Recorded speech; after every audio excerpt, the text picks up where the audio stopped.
It's the eternal question. Which one is better, potatoes or rice? Which one will give you the nutritional edge? Today we're going to get to the bottom of it. Welcome to Vital Signs. A healthy body, mind and soul are vital ingredients to a happy life. So let's get healthy. I'm Brendon Fallon. Speaking broadly, potatoes have been a staple of many Western diets for millennia, just as rice has historically been a staple for Asian diets. How does eating one or the other impact our health and our weight? Let's start by comparing them in terms of calories, fat, and protein. 1 cup of rice has roughly the volume of a medium-sized potato. In many respects, their differences are small. Both have less than 1 gram of fat. Their amounts of calories are also similar. A cup of polished rice or white rice weighs in at 242 calories, brown rice at 216. A medium potato fits in somewhere at the middle at 230 or so calories. A cup of white rice has about 5 grams of protein. Your average potato has about 3 grams. A potato's nutrients are mainly found in its flesh, though its skin also has its value in terms of fiber. What about fiber in rice? That depends on whether we're talking about brown or white. Now, anyone who knows me understands I don't see color. Whether it's people or food, what I care about is what's inside. And what's inside brown rice is about 4 to 5 grams of fiber, and that's conducive to weight loss. White rice doesn't quite measure up. It has just 1 gram of fiber. If you eat it with a baked potato though, with skin left intact, that's going to get you another 3 grams of fiber. Without the skin, it's just 2 grams. So if you want to up your dietary fiber to control blood sugar or for weight loss, baked potato and brown rice trump mashed potato and white rice. Moving on to vitamins. A cup of rice gives you a third of the vitamin B6 you need each day. B6 is important because it acts as a coenzyme for many enzyme systems in the body. It helps over 140 enzymes in the body perform their function. Here's a biology flashback on that. Enzymes are proteins that help speed up metabolism or the body's chemical reactions. Some substances they build up, others they break down. Every living thing has enzymes. They're naturally produced in our bodies. Back to rice. Rice can also help the body produce healthy red blood cells and amino acids. A cup of brown rice is going to cover 10% of your daily niacin needs and also give you a little thiamine and riboflavin in the deal, and around 180 micrograms of folate.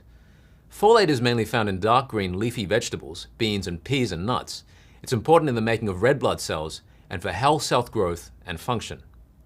That's rice. What about the tater and vitamins? Well, 1 potato can cover half your vitamin B6 and 45% of your vitamin C needs for the day. It will also dish you some thiamine and riboflavin and folate. When it comes to minerals, potatoes are superior to rice because they come from under the ground.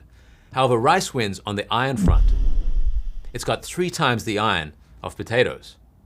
But 1 potato has 5 times more calcium, 2 times more phosphorus, and 14 times more potassium than a cup of rice. Potatoes are up there with bananas, spinach, and broccoli in the potassium high flyers club. Why is that such an exclusive club? Because potassium is needed by all the tissues in the body.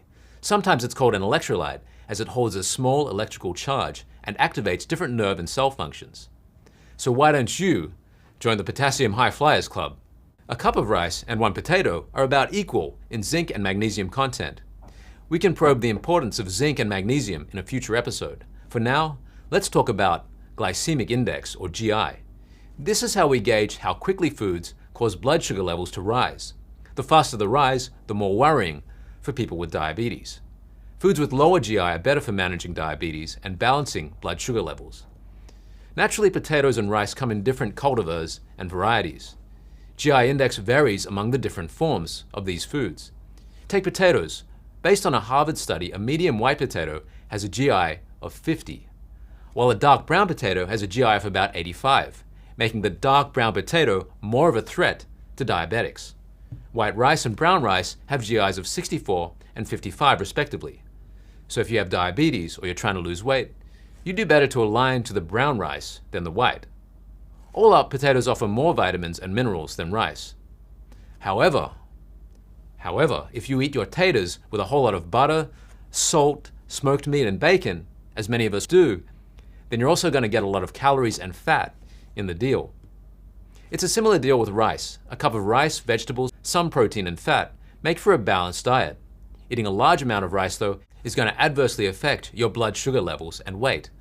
That's why we need to include healthy vegetables, protein, and fat in our diets. Here's a tip for new players. Make sure your potatoes are fresh so their nutrients are well preserved. Over time, potatoes tend to grow mold or sprouts. Don't try to eat those, not recommended. Suffice to say, potatoes and rice have their respective benefits. What matters is the variety you choose, how you eat them, and how much you eat. You can leave your own rice versus potatoes analysis in the comments. We look forward to reading them. Asian people tend to eat a lot of rice. Some say this is bad for health, others say it helps you to lose weight.